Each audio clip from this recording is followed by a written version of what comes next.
Bom, uma vez que a gente já entendeu bastante sobre o funcionamento do motor em diferentes situações de ligação elétrica e seus principais parâmetros, vale a pena a gente agora entender um pouquinho como é que vão se comportar as cargas, né? Então lembrando que o que a gente está chamando de carga é aquele trabalho mecânico para o qual eu estou usando o motor. Seja um trabalho rotativo, propriamente dito, ou pode se tornar um trabalho linear se eu fizer uma transferência, uma mudança desse movimento rotativo do eixo num movimento linear. Tá? Isso não importa.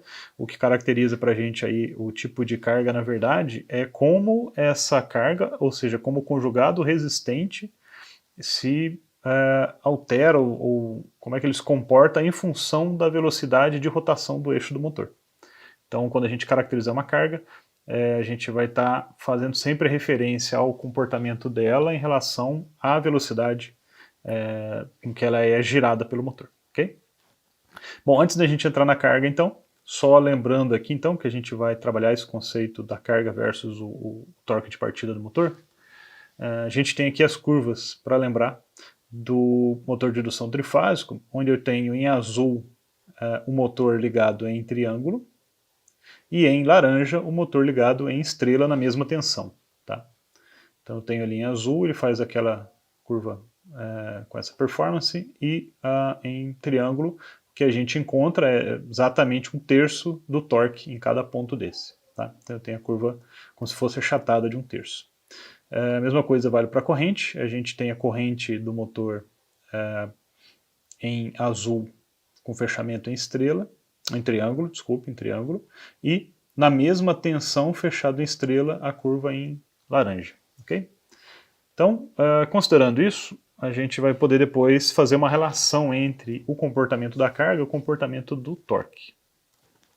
Então, o primeiro tipo de carga seria uma carga constante. E aí ela é constante por quê? Porque o movimento, ou melhor, o momento, o conjugado resistivo dela é igual a uma constante o tempo todo. Né? Então, independente da velocidade do motor, essa carga significa o mesmo esforço. Que tipo de carga fisicamente, né, representa esse comportamento? Cargas como gruas, guinchos, guindastes e correias transportadoras. Né? Todo esse tipo de carga que eu estou trabalhando aqui, carregando alguma massa, né, ela tem esse comportamento de carga constante. Então, note no gráfico que está aqui num tom de verde, uma marca constante. Aqui, todos os gráficos aqui eu estou colocando cargas que na velocidade síncrona do motor em ligação triângulo, ele coincide aqui com essa carga. Tá? Então essa carga é constante ao longo de todo o tempo. Então, se eu estivesse atribuindo essa carga no motor fechado em triângulo, a gente tem inicialmente aqui o torque de partida mais alto do que o torque mais alto do que o conjugado dessa carga, né? O torque que me é exigido pela carga. Então, nesse momento, o motor parte e acelera, parte, acelera, parte, acelera. De repente tem essa parte de descida aqui do torque, e quando o torque é igual à carga, ele para de acelerar. Portanto, ele estabiliza nessa velocidade que eu forcei aqui para ser a velocidade síncrona dessa curva. Tá? Então, o motor ele sempre vai acelerar sempre que eu tiver, vamos falar assim, uma área entre a curva da carga e a curva do torque do motor. Nessa região ele está sempre acelerando. E ele vai parar ou vai estabilizar a velocidade no momento onde ele encontra o torque da carga. Ok? Nesse mesmo gráfico a gente consegue perceber que este mesmo motor, com a mesma tensão de alimentação fechado em estrela, ele não seria capaz de partir, porque meu torque inicial, meu torque de partida, é inferior à carga que eu quero. Tá? Então não seria possível esse motor partir, ele ficaria bloqueado. O segundo tipo de carga é a carga linear, né? E ela é chamada de linear porque ela tem um comportamento linear em relação à velocidade do eixo do motor. Então eu teria ali que o conjugado resistente é igual a uma constante vezes a rotação desse motor. Né? Obviamente, se esse conjugado varia ou muda ao longo do tempo, né, o ideal é que a gente caracterize ele de maneira que quando ele estiver na velocidade síncrona, ou próximo da velocidade síncrona, ele tenha um conjugado próximo ao conjugado do nosso motor. Né? Então, obviamente, a gente tem que fazer essa consideração. Bom, no gráfico a gente consegue visualizar a curva em verde, né, que parte de zero, então eu não tenho problemas de partida nenhum, porque essa carga inicialmente vai ter um conjugado resistente muito baixo, tá? Muito baixo, e ela vai aumentando gradativamente até um certo ponto. Então, aqui a gente consegue ver que esse motor ele tem sempre área, né, de curva de torque acima da carga. Então, nessa situação, tanto estrela quanto triângulo, o motor partiria. Qual a diferença do comportamento em estrela e em triângulo? Ele vai partir, por exemplo, em triângulo e vai chegar a uma certa velocidade que foi ajustada aqui no gráfico para ser velocidade síncrona. Se eu tivesse nesse mesmo motor, nas mesmas condições, com fechamento em estrela, ele também partiria, aceleraria, só que ele iria parar numa velocidade diferente da velocidade síncrona, né? Vai trabalhar numa velocidade menor do que a especificada, o que provavelmente vai levar a uma corrente bem maior do que a especificada, a eficiência mais baixa, fator de potência pior, né? Então ele estaria trabalhando numa condição talvez inadequada. Porém, a gente vai ver que essa é a condição ideal para uma partida estrela e triângulo, que a gente vai discutir depois. Tá? No momento nos interessa a carga, e essa carga então linear tem esse comportamento. Dispositivos físicos que têm esse comportamento: moinhos de rolo, bombas de pistão, planas, serras para madeira. São todos tipo de carga que tem esse comportamento linear. Bom, cargas que têm um comportamento quadrático. Né? Então, quadrático, no caso, significa para a gente que o conjugado resistente ele é igual a constante vezes o quadrado da velocidade.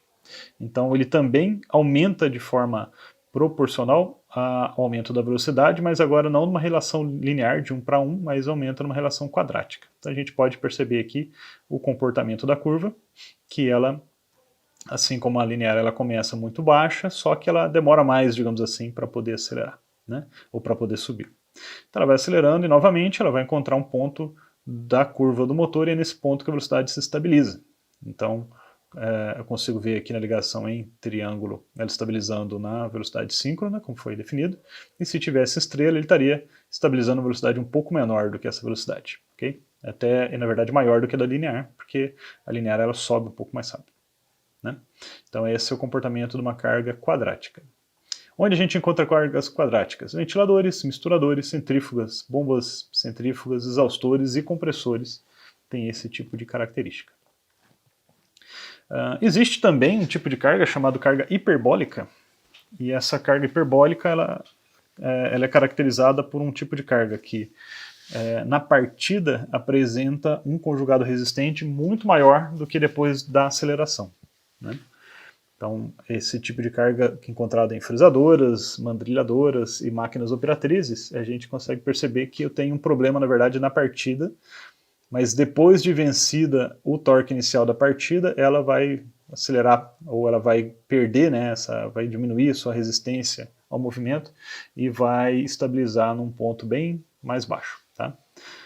Comparando aqui com esses dois gráficos de motores também, ou do motor em dois tipos de fechamento, né, na partida triângulo, eu obviamente consigo ver que eu tenho torque de partida para partir, talvez está bem próximo, né? Talvez com algum esforço, talvez ele demore para partir aqui, mas uma vez que ele venceu essa inércia inicial, ele vai acelerar rapidamente, porque aumenta muito aqui a diferença entre o torque do motor e o torque da carga, exigido pela carga, e vai estabilizar lá na frente, provavelmente numa velocidade mais alta que na velocidade síncrona.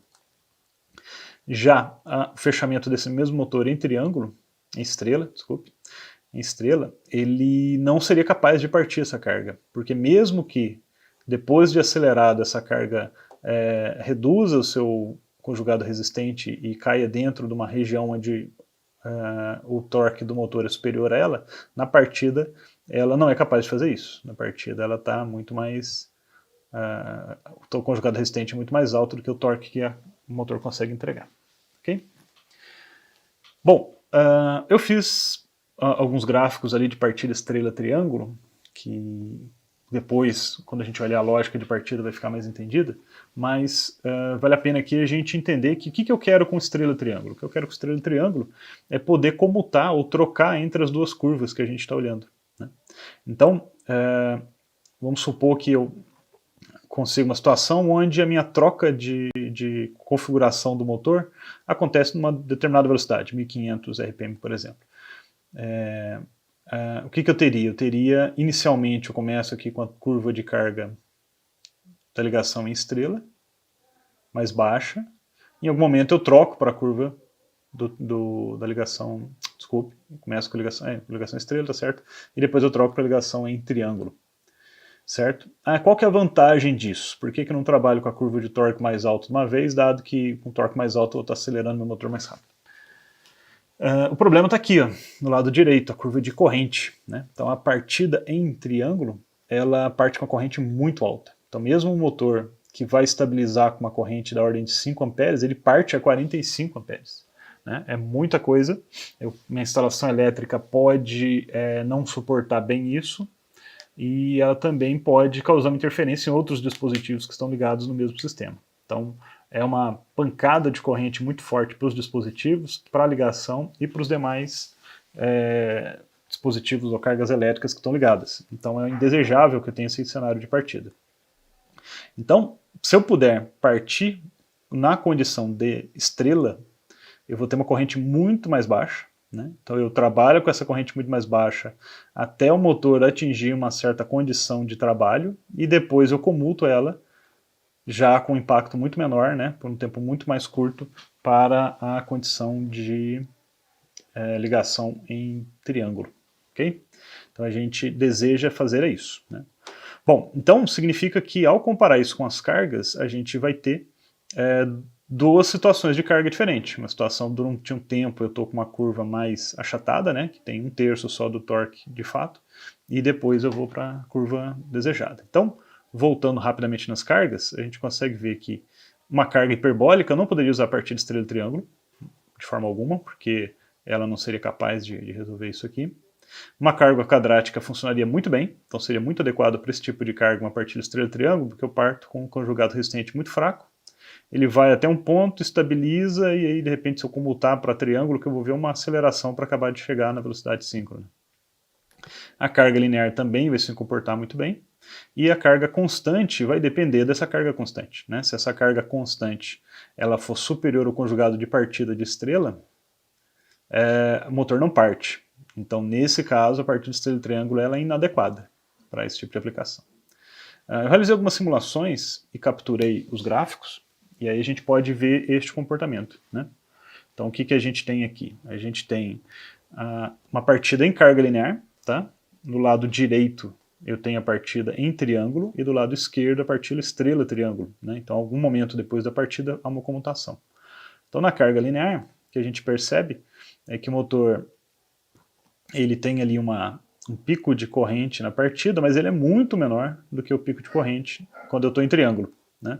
E essa partida, então, depois de um tempo, eu vou comuto para triângulo e eu acabo de chegar na velocidade de trabalho com um pico relativamente pequeno de corrente, comparado aqui com a situação da ligação em triângulo, onde eu tenho, durante muito tempo, um esforço de corrente muito alto.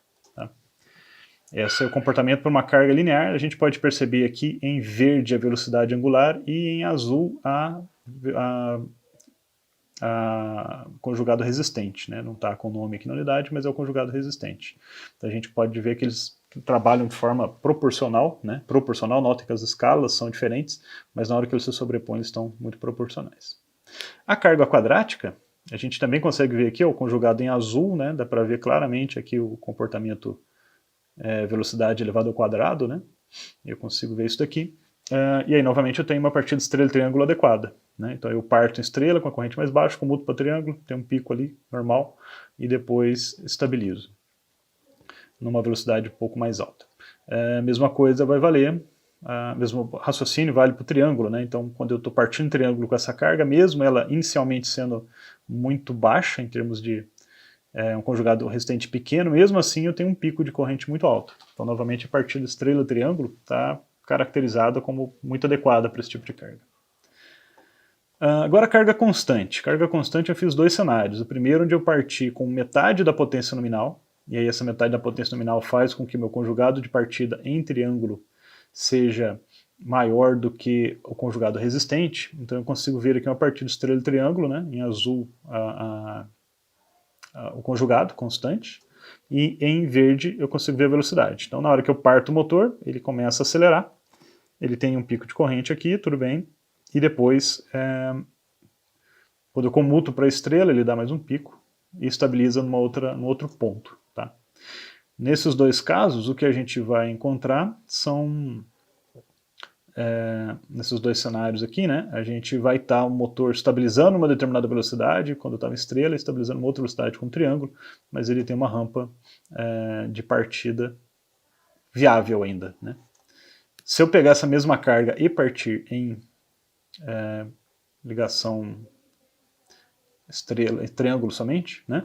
O que a gente vai perceber é que eu tenho, como o conjugado constante aqui é constante, né? O conjugado resistente é constante, ele vai demorar um pouquinho mais para acelerar e eu vou ter um período aqui com corrente alta maior, né? Se a gente voltar e comparar com a carga, não estão na mesma escala, mas dá para comparar aqui, dá para ver que o tempo de aceleração é menor. Menor quando a carga é linear ou quadrática e quando ela é constante, esse tempo demora mais tempo. Ok, só que não faz sentido eu partir o motor ou especificar o motor para ele trabalhar com 50% da carga nominal. Nós já discutimos que isso tem impacto tanto na velocidade, que não vai ser a velocidade nominal, quanto principalmente na eficiência no fator de potência. Então, certo é partir o motor no seu valor nominal. E aí, nós temos um problema, porque é uma carga constante, e temos aqui definido uma carga constante, uma partida em estrela, ele não consegue partir, né? Então o que eu tenho aqui é a corrente subindo por um determinado nível, estabilizando naquele nível, e o motor não sai do lugar, tá? O motor está travado aqui, a velocidade permanece em zero, ele não sai do lugar. Obviamente, nesse caso, se eu estivesse partindo em triângulo, ele partiria, tá? Com um pico de corrente, é verdade, mas o motor entraria em movimento, que não acontece se for uma partida de estrela e triângulo. Então, de fato, o tipo da carga influencia o tipo de partida. Então, antes da gente sair estudando um pouco mais à frente as formas de partida, a gente também tem que considerar o tipo de carga a ser acionado, a ser ativado pelo nosso motor.